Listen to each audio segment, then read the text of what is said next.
Icon நேயர்களுக்கு வணக்கம். நான் உங்கள் கோடங்கி. இது மூவி ரிவ்யூ பார்க்க போற படம் ராயன். வழக்கமா என்னடா ஸ்டுடியோக்குள்ள உட்காந்து பேசுறவங்க காருக்குள்ள உட்காந்து பேசிட்டு இருக்காங்களேன்னு யோசிக்கிறீங்களா? ஆமாங்க, நான் ராயன் படத்தை பார்த்துட்டு முடியவே முடியல. டார்ச்சர். ஆஹா, கொஞ்சம் ரிலாக்ஸா எங்கேயாவது கிளம்பலான்னு கார் எடுக்க போகும்போது பயப்புள்ள குறுக்க வந்துட்டான். என்னடான்னு கேட்டா, நீ ரிவ்யூ பேசாம போன நான் எப்படி விடுவேன்? டே கிளம்பிட்டேன்டா, நான் பரவாயில்ல காருக்குள்ளேயே பேசுன்ட்டான். வேற வழி இல்ல, நான் பேசுறத நீங்க கேட்டுதான் ஆகணும். வாங்க படத்துக்குள்ள போலாம். என்ன சொன்ன? கெஞ்சி கேட்டேன். ராயன் தனுஷோட 50வது படம். வழக்கமா நடிகர்களுக்கெல்லாம் 50வது படம், 25வது படம், 75வது படம், 100வது படம்லாம் பெருசா போறதே இல்லை. சரி, இது டைரக்டராகவும் நடிகராகவும் இருக்கிற தனுஷ் நிறைய பேர் வாங்கி வச்சிருக்காரு. ஏற்கனவே ஒரு படம் வேற டைரக்ட் பண்ணி நல்ல பேர் வாங்கி வச்சிருக்காரு, பவர் பாண்டின்னு. இதுலயும் ஏதாவது புதுசா ஒரு பவரை வந்து கிரியேட் பண்ணிருப்பாரு நினைச்சுதான் எல்லாரும் போனோம். உங்களை மாதிரி நானும் நம்பி தாங்க போனேன். அங்க உள்ள போன பிறகுதான் தெரியுது ராயன்னாவே வெட்டு குத்து ரத்தத்தை தாண்டி வேற ஒண்ணுமே அதுக்குள்ள இல்லை அப்படின்னு சொல்லி. இங்க குழாயை திறந்தா தண்ணி வராது, ரத்தம் தான் வரும், ரத்த பூமி. சரி, அப்படி என்னதான் கதை இருக்கு அப்படின்னு பாத்தீங்கன்னா, எங்கேயோ தென்கோடியில ஒரு ஊர்ல கிராமத்துல பிளாக் அண்ட் ஒயிட்ல ஆரம்பிக்குதுங்க கதை. அங்க ஆரம்பிக்கிற கதை பாத்தீங்கன்னா, தனுஷ் பேர் வந்து ராயன், காத்தவராயன். அவருக்கு 2 தம்பிங்க இருக்கிறாங்க. அம்மா பிரசவ வழியில் துடிச்சிட்டு இருக்காங்க. ஒரு குழந்தை பிறக்க போகுது. பிறக்கிற குழந்தை பொண்ணா ஆனான்னு தெரியாம குழப்பத்தில் இருக்கும்போது பொம்பளை குழந்தை பிறந்துடுது. பேரு வந்து நான் தான் வைப்பேன்னு அடம் பிடிக்கிறாரு காத்தவராயன். சின்ன வயசு தனுஷ். என்னடா பேர் வைப்பேன்னு பார்த்தா துர்கான்னு பேர் வைக்கிறாரு.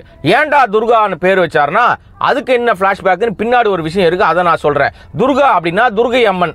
அவங்க கையில வீச்செருவாள், கத்தி, கபடா எல்லாம் வச்சிருப்பாங்க இல்லையா? உங்களுக்கு நல்லா தெரியும்ல. படம் நாமளும் பார்க்க ஆரம்பிச்சோம். பிளாக் அண்ட் ஒயிட்ல ஓடிட்டு இருக்கும்போது திடீர்னு கடைக்கு போறேன் அப்படின்னு ஊருக்கு டவுனுக்கு போறேன்னு போன அம்மாவும் அப்பாவும் வரவே இல்லை. ஒரு நாள் வரலன்னு சொன்ன உடனே கை குழந்தைய தூக்கிட்டு அதான் அந்த தங்கச்சி தம்பிங்களோட கிளம்பிடுறாரு ராயன். பூசாரி வீட்டுக்கு போனா பூசாரி என்ன பண்றாரு, பொம்பளை குழந்தைய வித்துடலான்னு பிளான் போடுறாரு. இந்த விஷயம் தெரிஞ்ச உடனே பூசாரிய வந்து ஒரே போடா வீச்செருவாள்ல போட்டு அங்க ஆரம்பிக்கிறாருங்க. அப்படி கிளம்புறாரு. கிளம்பி என்ன பண்றதுன்னு தெரியல, ஊரை விட்டு ஒரு லாரியில ஏறி சென்னைக்கு வந்து சேர்ந்துடுறாரு. சென்னைக்கு வந்த இடத்துல பாத்தீங்கன்னா செல்வராகவனோட அந்த மார்க்கெட்ல வந்து மாட்டிக்கிறாரு. அங்க வந்து பார்த்தோன்னே செல்வராகவன், சரி வா என் கடையில வேலை செய், இந்த மார்க்கெட்ல நீ வேலை செய்யணும். சின்ன வயசுல படிப்படியா வேலை செய்யறாரு. அப்படியே படம் பார்த்துனே இருக்கும்போது பிளாக் அண்ட் ஒயிட் மெல்ல அப்படியே கலரா மாறுதுங்க. கலரா மாறின உடனே பார்த்தா அங்க 2 கேங் இருக்கு. 2 கேங்ல பெரிய டான் யாருன்னா சரவணன், குட்டி டான் யாருன்னா எஸ்ஜே சூர்யா. குட்டி டானா இருக்கிற எஸ்ஜே சூர்யா பெரிய டானா இருக்கிற நம்ம சரவணனை போட்டு தள்ளுற டைம் பார்த்துட்டே இருக்காரு. ஏன்டா டைம் பார்த்துட்டே இருக்காரு அப்படின்னா, இந்த பெரிய டான் என்ன பண்றாரு, குட்டி டானோட அப்பாவை முதல்ல போட்டு தள்ளிட்டாரு. புரியுதா உங்களுக்கு? இந்த மாதிரி போயினே இருக்கும்போது இடையில நம்ம ராயன் அது ஊருக்கு வந்து ரொம்ப அமைதியா தம்பிகளை வந்து ஒரு தம்பியை படிக்க வைக்கிறாரு, ஒரு தம்பி தருதலையா சுத்திக்கிட்டு இருக்கு. இதுக்கு இடையில தங்கச்சியை வர நல்லா வளர்த்து கல்யாணம் பண்ணி கொடுக்கணும்னு ட்ரை பண்ணிட்டு இருக்காரு. ஃபாஸ்ட் ஃபுட் நடத்துறாரு. இந்த ஃபாஸ்ட் ஃபுட்டுக்கு பர்மிஷன் வாங்கி கொடுத்தது யாருன்னா பெரிய டான். திடீர்னு பாத்தீங்கன்னா குட்டி டான் பிளான் பண்ணிட்டே இருக்காருல்ல, பெரிய டானோட பையன் வெளிநாட்டுல படிச்சுட்டு இருக்கிற பையன் வெளிநாட்டுல இருந்து திரும்பி ஊருக்கு வரும்போது ஸ்கெட்ச் போடுறாங்க. பார்ல இந்த தருதலையா சுத்திட்டு இருக்கிற நம்ம டான் இருக்காருல்ல, அவருடைய பையன் அங்க குடிக்க வராரு. குடிக்க வர இடத்துல நம்ம ராயனோட தம்பி பெரிய தம்பி சந்தீப், சின்ன தம்பி யாருன்னா காளிதாஸ். இவங்க 2 பேர்ல காளிதாஸ் காலேஜ் படிக்கிறவன், சந்தீப் வந்து தருதலையா சுத்திட்டு இருக்கிற கேரக்டர்னு வச்சுங்களேன். இவங்க வந்து அந்த பார்ல சந்தீப் போய் ஏதோ பேச போக பஞ்சாயத்து ஆகி போகுது. அங்க ஒரே வெட்டு குத்தாகி போகுது. தகராறுல பாத்தீங்கன்னா பெரிய டானோட பையன் செத்து போயிடுறான். இதை போட்டது யாருன்னு தெரியல, ஆனா போட ஆரம்பிச்சது யாரு, சின்ன டானு. சின்ன டானுக்கே புரியல என்ன நடக்குதுடா, யார் போட்டா என்ன பண்ணான்னு தெரியல. போலீஸ் டக்குன்னு களத்துல இறங்குது, அவங்களுக்கும் புரியல. இது இப்படி ஓடிக்கிட்டு இருக்கும்போது சின்ன டானு தேடிட்டு இருக்கிற ஆளு யாருன்னு தெரியாம இருக்கும்போது பெரிய டானுக்கு தெரிஞ்சிடுது நம்ம பையனை போட்டது ராயனோட சின்ன தம்பி இல்ல பெரிய தம்பின்னு. ஏதாவது உங்களுக்கு புரியுதா? என்னங்க எனக்கு ஒண்ணுமே புரியல. அதுதான் எனக்கும் புரியல. ஆனா நான் படம் பார்த்துட்டே தான் இருந்தேன். நீ ரொம்ப தைரியசாலிப்பா. அந்த கேப்ல தான் நம்ம தம்பி மாட்டிக்கிட்டான். இவனை என்ன பண்றதுன்னு தெரியலன்னும் போது பெரிய டான் சொல்றாரு, ராயனுக்கு போன் அடிச்சு உன் பெரிய தம்பி என்கிட்ட விட்டுட்டீங்கன்னா நீங்க வந்து இனிமே உனக்கு ஒரு தம்பி ஒரு தங்கச்சி தான், அதோட வாழ்க்கையை நடத்துன்றாரு. சும்மா இருப்பாரா ராயனு? உடனே உருன்னு இருக்கிறவர் கிளம்புறாரு, கூட 2 தம்பிங்களையும் கூட்டுக்கிட்டு. பெரிய டான் வீட்டுக்குள்ள போய் துவம்சம் பண்றாருங்க. 1 2 3 கணக்கு பண்ண முடியாத அளவுக்கு சதகுன்னு குத்தி ஆளை கொன்னு தீர்த்துட்டு பெரிய டானையும் போட்டு தள்ளிடுறாரு. போட்டு தள்ளிட்டு ஒண்ணுமே தெரியாத மாதிரி வீட்டுக்குள்ள வந்துடுறாரு. நீங்க எல்லாம் ட்ரெய்லர்ல பார்த்திருப்பீங்களா, குளிக்கும் போது அப்படியே ரத்த ஆறு ஓடும்ல, அது அங்கதான் வருது.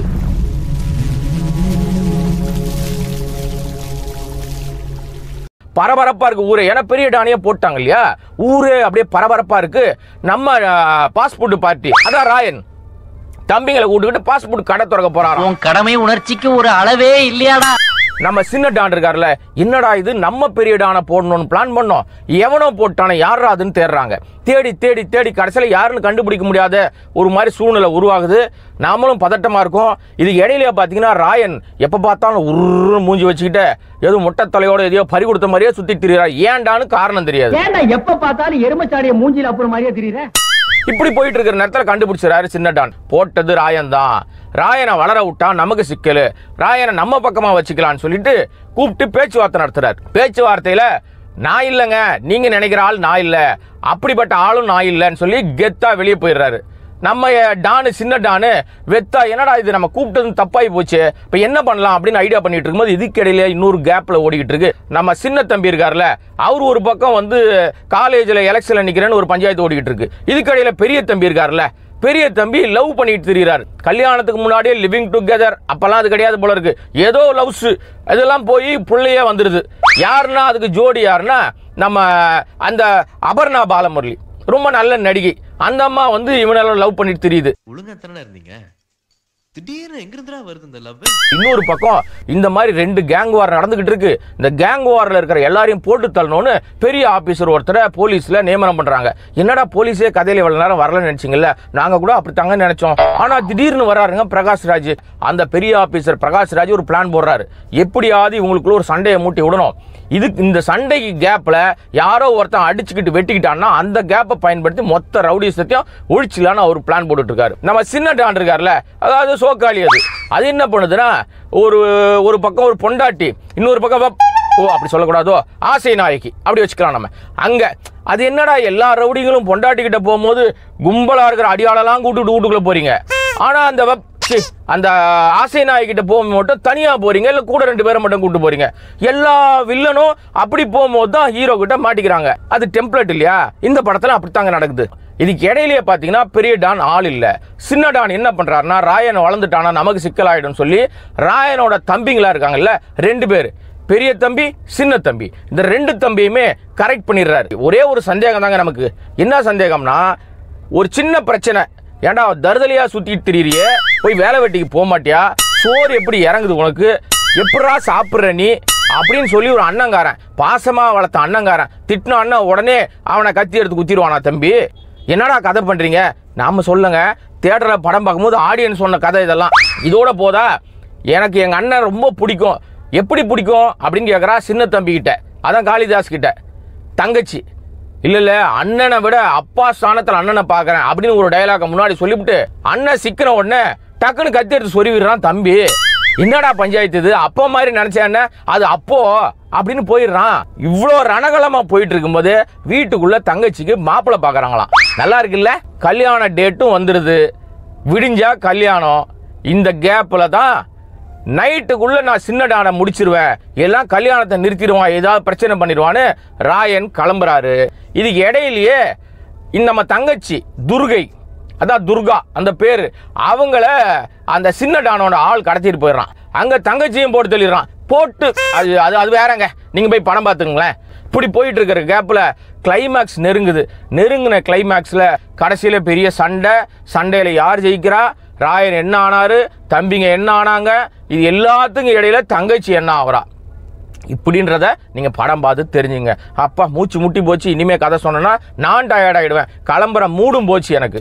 இதுக்கு இடையில ஒண்ணு தாங்க, ஏண்டா ரத்தத்தை தவிர எதுவுமே தெரியாதாடா, நம்ம படம் பார்த்துட்டு நமக்கு பக்கத்துல எங்கோ ரத்தம் தெரிக்கிற மாதிரி இருக்கு, ஸ்கிரீன்ல இருந்து வெட்டும் போதெல்லாம் நம்ம மூஞ்சில தெரிக்குதுங்க. ரத்த வாட தியேட்டர் விட்டு வெளியில வந்தோம், முடியவே இல்லை. பாருங்களேன், நான் போட்டுங்கிற சட்டை என்ன கலர்னு உங்களுக்கே தெரியும். இப்படித்தாங்க இருக்கு படம் முழுக்க, ஸ்கிரீன் முழுக்க அப்படிதான் இருக்கு.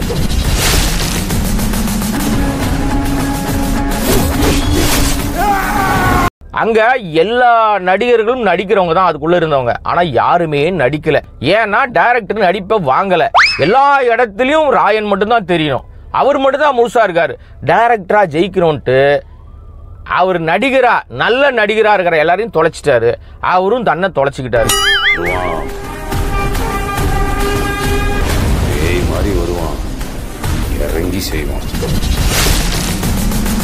இது என்னடா கதை, கன்றாவி கதை அப்படின்னு நம்ம சொல்லுங்க, கமெண்ட் அடிச்சாங்க.